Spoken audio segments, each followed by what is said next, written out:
ప్రమాదవశాత్తు పూరు గుడిసె దగ్ధమైన సంఘటన టెక్మాల్ మండలం చంద్రు తాండా గ్రామంలోని బాసరం తాండాలో చోటు చేసుకుంది. తాండాలో సమూల నాయక్కు చెందిన పూరు గుడిసెకు ప్రమాదవశాత్తు మంటలు అంటుకున్నాయి. గుడిసెకు అంటుకున్న మంటలను స్థానికులు ఆర్పేందుకు ప్రయత్నించారు. కానీ ఈ ఘటనలో పూరు గుడిసె పూర్తిగా అగ్నికి ఆహుతైంది. దీంతో పూరు గుడిసెలో ఉన్న ₹1,00,000 నగదు, వంట సామాగ్రి, దుస్తులు పూర్తిగా దగ్ధమయ్యాయి.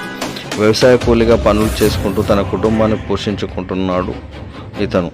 ఈ ఘటనలో వారి కుటుంబం ఇల్లు నీడలేక రోడ్డున పడ్డారని తాండావాసులు అన్నారు. ఈ సందర్భంగా బాధిత కుటుంబాన్ని ప్రభుత్వం ఆదుకోవాలని తాండావాసులు కోరుతున్నారు.